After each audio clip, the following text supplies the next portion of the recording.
네, 안녕하세요. 자스파입니다. 오늘은 신형 스포티지의 스파이샷이 유출되었는데요. 이때까지는 위장막을 꽁꽁 싸매고 있는 모습이었습니다만 이제는 위장막을 벗고 위장 스티커만 붙인 모습을 볼 수 있었습니다. 일반적으로 위장 스티커라고 한다면은 차체의 전체적인 윤곽이 조금 드러나곤 하는데요. 이번 스포티지는 어떤 식으로 나올지 지금부터 함께 살펴보도록 하겠습니다. 영상 시작하기 전에 구독과 좋아요 부탁드립니다. 일단은 스포티지 같은 경우에는 위장 스티커만 붙이고 있는데도 차량의 전반적인 스타일이 파악이 안 됩니다. 아니 어떻게 이렇게까지 과격하게 디자인할 수 있을지 진짜 스포티지 디자인은 어찌됐건 파악이 안 되는 디자인인 것 같아요. 와 진짜 대단합니다. 약간 불안한 느낌은 있어요. 기아차가 디자인 바이 기아라고 하지만 가끔씩은 실패한 작품을 보여줬기 때문에 특히 그게 스포티지였었죠. 그래서 약간 불안한 감은 있는데 어떻게 나올지 개인적으로 좀 많이 궁금하긴 하네요. 어쨌든 전면을 자세히 분석해보자면요. 헤드램프는 가로폭은 조금 좁고요. 세로폭이 조금 더 깁니다. 그러니까 세로로 위로 높은 거죠. 그 안에는 프로젝션 LED 헤드램프가 하나 들어있는 것으로 포착이 되고 있고요. 프로젝션 LED 헤드램프가 들어간다는 거는 투싼에 비해서는 조금 더 높은 급이라고 할 수 있겠습니다. 그런데 투싼 같은 경우에도 북미형에는 프로젝션 LED가 들어가고 국내형에는 반사판 타입 LED 라이트가 들어가요. 그렇기 때문에 이 차량은 유럽형이니까 국내형과는 조금 다를 수 있다. 그래서 국내형도 반사판식 라이트를 채택할 수도 있다. 이런 거는 염두에 두셔야 될 것 같습니다. 왜 굳이 헤드램프에서 그렇게 급을 나누는지 모르겠지만 투싼 같은 경우에는 북미형은 프로젝션 LED, 국내형은 반사판 타입 LED더라고요. 왜 그렇게 했는지는 잘 모르겠습니다. 그리고 가운데 있는 그릴을 뾰족하게 찌르는 타입입니다. 여기 보시면 살짝 보이시죠? 살짝 찌르는 타입이 보이는데 약간 과격하게 그릴을 찌르고 있는 타입이고요. 헤드램프의 위쪽 라인은 본인 라인처럼 이렇게 안쪽으로 푹 깎여 들어가는 형태입니다. 이게 자세히 보시면 보실 수 있을 것 같은데 영상으로 전해드리는 거라서 여러분들이 얼마나 이 라인을 파악할 수 있는지는 모르겠어요. 그렇지만 확실히 예상되는 디자인이 아니라는 거, 이런 거는 확실히 염두에 두셔야 될 것 같고요. 그릴 사이즈는 꽤 큽니다. 위장 스티커가 여기까지 덮여있을 뿐이지 실제 그릴은 저거보다 더 될 것으로 보여요. 물론 공기구멍은 아니겠지만 그릴로 분류되어 있는 그 부분이 기존 스포티지보다는 훨씬 크겠다, 이런 느낌이 듭니다. 그리고 호랑이코 그릴의 윗부분은 이제 그릴이 만들지 않고요. 호랑이코 그릴은 후드가 만들어주고 있는 모습을 볼 수 있습니다. 후드가 이런 식으로 한번 꺾이기 때문에 아래쪽에 있는 호랑이코 그릴은 한번 꺾이지 않아도 되는 거죠. 후드 쪽에서 한번 꺾이고 저 아래 번호판 쪽에서 한번 꺾여서 이렇게 호랑이코를 만든다, 이렇게 생각하시면 될 것 같습니다. 이제는 타이거 노즈가 아니고 타이거 페이스로 간다고 하는데요. 스포티지부터는 그게 좀 더 본격화될 것 같고 K7은 더 타이거 페이스 같을 것 같다, 이런 생각이 듭니다. 그리고 하단부 범퍼 같은 경우에는 솔직히 이런 얘기를 드리고 싶진 않지만 3시리즈의 럭셔리 라인 같습니다. 3시리즈 럭셔리 라인 혹은 엠팩 같은 게 빠진 일반 버전을 보면 이렇게 생겼거든요. 이렇게 약간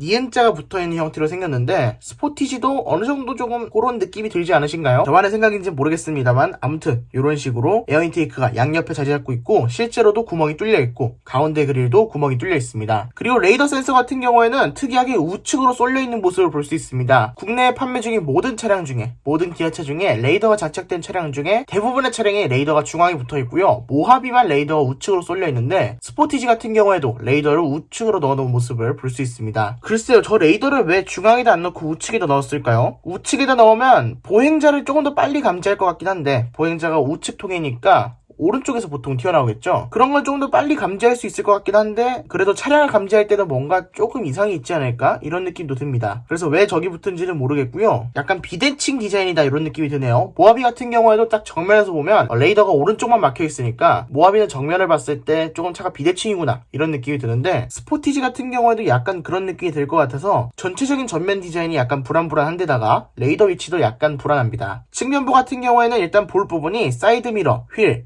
윈도우 라인 이렇게 세 가지가 있는데요. 첫 번째로 사이드 미러는 플래그 타입인데 차체에서 많이 떠 있습니다. 그래서 접히더라도 차체에서 어느 정도 떠 있을 거기 때문에 사이드 미러를 접어도 폭은 꽤나 유지되겠다, 이런 느낌이 들고요. 휠 같은 경우에는 여전히 투싼과 동일한 휠을 끼고 있습니다. 아니 양산형이잖아요. 이 차량은 양산형입니다. 리르브르크링에서 테스트하는 거는 일반적으로 프로토타입도 있지만 이 차량은 헤드램프랑 리어램프랑 이런 게 다 조립된 양산형이에요. 그런데도 투싼 휠을 끼고 있다. 이거는 디자인이 유출되지 않기 위함인 건지 아니면 정말 투싼 휠을 끼고 있는지, 이거는 이제 저도 헷갈립니다. 처음에 올려드렸을 때는 많은 분이 이거 테스트용입니다, 이거 테스트용이라서 투싼이랑 공유하는 거예요 라고 댓글을 달아주셨고, 두 번째 영상부터는 이거 아닌 것 같아요, 사실 투싼과 휠을 공유하는 게 아닐까요? 이런 식으로 댓글을 달아주시는 분이 많았고요. 세 번째 영상, 그러니까 오늘 올려드린 영상에서는 스포티지 투싼 휠을 쓰는구나, 이렇게 생각하시면 될 것 같습니다. 글쎄요, 딱히 휠을 돌려 쓴다, 이거는 조금 아닌 것 같은데 아무튼 투싼의 휠을 그대로 사용하고 있는 모습을 볼 수 있습니다. 그리고 사이드 윈도우 라인 같은 경우에는 이 차량은 숏바디 차량이라서 C필러 전에 윈도우 라인이 끝나고요. 롱바디 차량의 경우에는 C필러 뒤쪽으로도 윈도우 라인이 있는 모습을 볼 수 있습니다. 네, 그 다음에 뒷부분도 한번 살펴보겠습니다. 일단 뒷유리 같은 경우에는 전체가 매끈한 타입입니다. 즉 리어 윈도우 와이퍼가 위쪽에 붙어있다는 거죠. 히든 타입 리어 와이퍼로 적용해놓은 모습이 인상적입니다. 그리고 뒷부분이 투싼에 비해서 좀 더 깔끔한 느낌이 들어서 왜 그런가 싶어서 살펴봤더니 투싼은 여기 밑에 반달 모양으로 현대 엠블럼이 붙어있죠. 스포티지는 그게 없습니다. 아예 전체적으로 그냥 민자 유리이기 때문에 깔끔하게 아무것도 없이 붙어있는 모습을 볼 수 있어요. 그렇다 보니까 훨씬 더 스포티지가 깔끔해 보인다, 이런 느낌이 드네요. 리어램프 같은 경우에는 아차님의 예상도처럼 양옆이 이어진 타입으로 보입니다. 그리고 K5랑 어느 정도 리어램프의 형상은 비슷한데 내부 구성이 약간 다를 것 같아요. 면발광은 조금 더 K7에 비해서 얇게 들어올 것 같다는 생각이 듭니다. 개인적으로 바라는 거는 점선 테일램프만 아니었으면 좋겠는데 스포티지 같은 경우에는 그 점선을 어떻게 처리했을지, 실선으로 처리했을지 점선으로 처리했을지 이런 부분도 궁금해집니다. 제발 점선 좀 그만 썼으면 좋겠습니다. 그리고 번호판 붙는 쪽은 이렇게 와이드하게 처리되어 있는 모습을 볼 수 있습니다. 근데 와이드하게 처리가 되어 있는데 양옆으로는 넓고 위아래는 좁아요. 그래서 유럽형 번호판을 붙이기에는 상당히 좋습니다. 우리나라가 유럽형 번호판을 쓰고 있죠. 그런데 이게 미국으로 가게 된다면 미국은 위아래 폭이 길고 좌우 폭이 짧죠. 그래서 저 부분에 미국형 번호판을 붙이기에는 무리가 있을 텐데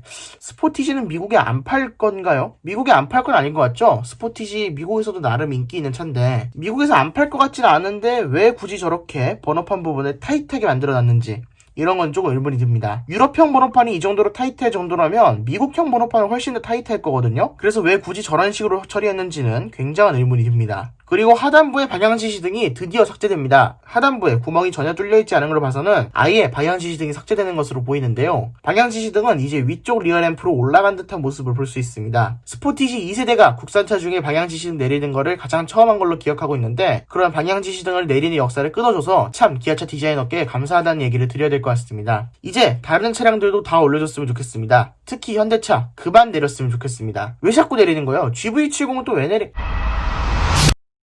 네, 그러면 지금까지 스포티지 풀체인지 디자인을 살펴봤는데요. 스포티지 풀체인지 뭔가 조금 불안불안한 면은 있습니다. 그렇지만 생각보다 잘 나올 수도 있겠다는 점, 이런 부분은 염두에 두셔야 될 것 같습니다. 그렇지만 여러 부분에서 기능상 개선이 있을 거기 때문에 디자인보다는 실제로 타보시면 훨씬 더 만족스러울 수도 있겠다는 점 기억하고 계셔야 될 것 같긴 한데 투싼은 디자인이 굉장히 잘 나왔죠. 그래서 스포티지랑 투싼이랑 거의 비슷할 것 같아서 스포티지가 이번에도 판매량이 밀리지 않을까 이런 불안감은 살짝 있습니다. 저는 한번 믿어보겠습니다. 디자인 바의 기아니까요. 기아차 디자인 한번 믿어보도록 하겠습니다. 그럼 구독과 좋아요 부탁드립니다. 감사합니다.